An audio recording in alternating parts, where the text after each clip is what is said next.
देश की राजधानी दिल्ली के जंतर मंतर पर खड़ा हुआ प्रोटेस्ट अब भारत के छोटे छोटे शहरों तक भी पहुंच चुका है। हालांकि इस बीच हंगर स्ट्राइक जो कर रहे थे क्लाइमेट एक्टिविस्ट सोनम वांगचुक और नेहा, और साथ में सीजेपी के सृजनकर्ता अभिजीत दीप के, सबकी हंगर स्ट्राइक खत्म हो चुकी है। लेकिन इस बीच देश के छोटे छोटे शहरों में ये प्रोटेस्ट पहुंचा है। आज बिहार के भागलपुर में हजारों छात्रों ने सड़कों पर उतर करके देश के शिक्षा मंत्री धर्मेंद्र प्रधान का इस्तीफा मांगा और पेपर लीक जैसी बड़ी घटनाओं को भविष्य में ना हो, इसकी रोकथाम के लिए उन्होंने लगातार प्रदर्शन किया।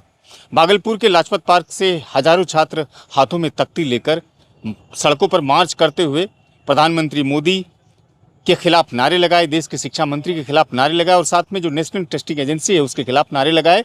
और ये विरोध धीरे धीरे बढ़ते हुए जो शहर का ऐतिहासिक चौक है तिलका मांझी चौक, वहां तक पहुंचा। लगातार नारेबाजी हो रही है और इस बीच भागलपुर के हजारों छात्र देश के शिक्षा मंत्री का इस्तीफा मांग रहे हैं। लेकिन सवाल ये है कि सीजेपी के नेतृत्व में जो जंतर मंतर पर प्रोटेस्ट हुआ और जिसमें क्लाइमेट एक्टिविस्ट सोनम वांगचुक ने पिछले कई दिनों से लगातार हंगर स्ट्राइक किया, अब वो समाप्त हो गया है। तो क्या सीजेपी का एक जो प्रोटेस्ट का बहुत बड़ा एरा था वो सफल हुआ या नहीं हुआ? इसको लेकर के सोशल मीडिया पर तरह तरह से लोग अपनी अपनी राय दे रहे हैं। कुछ लोग कहते हैं कि अन्ना हजारे का जो आंदोलन था इंडिया अगेंस्ट करप्शन 2012 में जब इसकी शुरुआत हुई थी तो वो आंदोलन सफल हुआ था।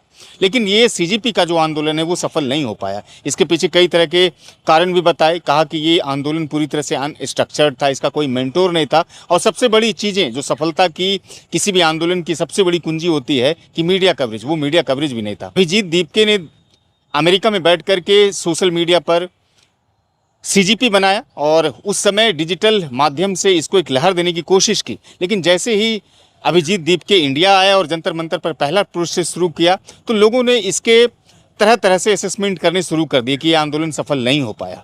कुछ लोगों ने कहा कि आंदोलन 2012 की तुलना में जो इंडिया अगेंस्ट करप्शन किया गया था अन्ना हजारे की तरफ से, उसके आंदोलन में यह आंदोलन पूरी तरह से वो सफल हुआ।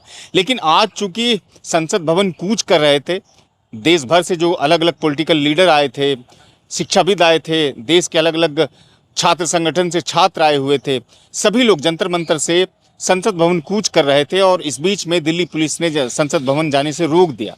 और इस बीच ये भी जानकारी मिली कि सरकार का कोई डेलीगेशन सोनम वांगचुक को हंगर स्ट्राइक ना करने की, अपनी जीत को छोड़ने की अपील की और वो मान भी गए। कुल मिलाकर के अब आप कमेंट सेक्शन में मुझे अपनी राय दीजिए कि ये आंदोलन सफल हुआ या नहीं हुआ, इसको लेकर के आपकी राय क्या है?